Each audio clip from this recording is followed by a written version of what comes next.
इधर राम मंदिर के असर से झारखंड की सियासत भी राममय हो गई है।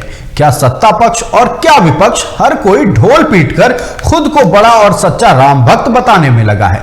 लेकिन इसके आड़ में आरोपों की बौछार भी कम नहीं है। जहां एक तरफ सत्तारूढ़ कांग्रेस और जेएमएम बीजेपी पर राम को हाईजैक करने का आरोप लगा रही है, तो वहीं बीजेपी का कहना है कि राम का नाम जपने वाले जेएमएम और कांग्रेस नेताओं को राम के काज से कोई लेना देना नहीं है। देखिए रिपोर्ट।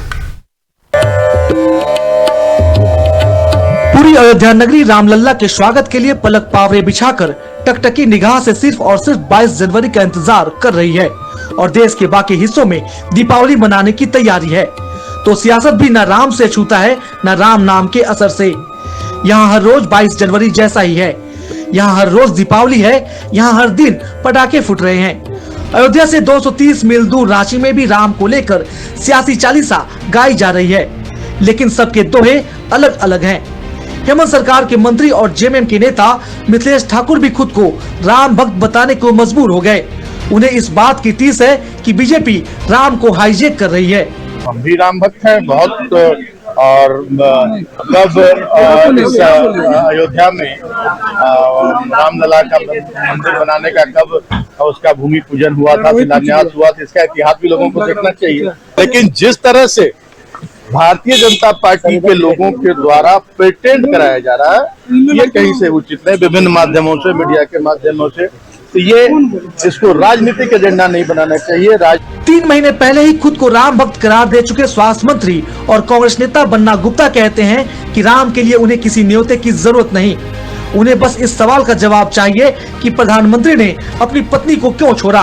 राम कर्ण में राम, रोम रोम में राम है। राम से राम मेरी आस है, मेरी सांस है, मेरे जीवन का उद्देश्य है। तो राम के प्रति हमको कोई न्योता देगा तो 22 तारीख को आप जाइएगा। अरे भाई 22 को राम है, 24 को राम नहीं है, आज राम नहीं है।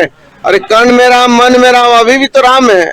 लेकिन अब वैसे लोग भी हैं जो प्राण प्रतिष्ठा में लगे हैं। जिन लोगों ने अपनी पत्नियों को भी छोड़ दिया, वो भी प्राण प्रतिष्ठा में लगे हुए हैं। कांग्रेस विधायक अनूप सिंह कहते हैं कि धर्म किसी पार्टी के न्योते की मोहताज नहीं, वो माता पिता के दिए संस्कारों से हिंदू हैं।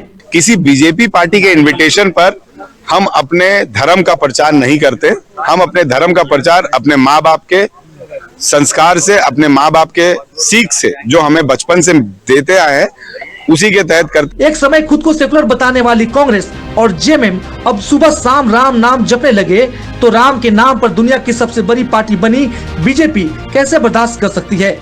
बीजेपी कह रही है कि कांग्रेस और जेएमएम को न राम से कुछ लेना है न राम के काज से।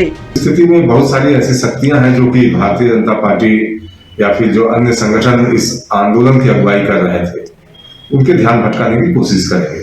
और हमारा तो प्रयास है कि सब लोग साथ हैं, सबके सहयोग से ये काम संपन्न हो। लेकिन कुछ लोग अगर इसमें सहभागी नहीं बनना चाहते हैं तो इनका दुर्भाग्य होगा कि वो राम काज के साथी नहीं हो पाएंगे। राम मंदिर को लेकर देश में ऐतिहासिक माहौल तैयार है। बीजेपी यही चाहती थी। बीजेपी को पता है कि राम के नाम पर तैयार उसकी सियासी जमीन पर कोई दखल नहीं कर सकता। नरेंद्र मोदी और योगी आदित्यनाथ जैसे हिंदू हृदय सम्राट उसके पोस्टर बॉय हैं। मध्य प्रदेश, छत्तीसगढ़ और राजस्थान में मोदी की करिश्मा दुनिया देख चुकी है। झारखंड उसकी अगली कड़ी हो सकती है, जहां हेमंत सोरेन हर मोर्चे पर बीजेपी से 2 कदम आगे साबित हो रहे। उसे यकीन है कि झारखंड में भी अब बीजेपी को राम ही लेकर आएंगे।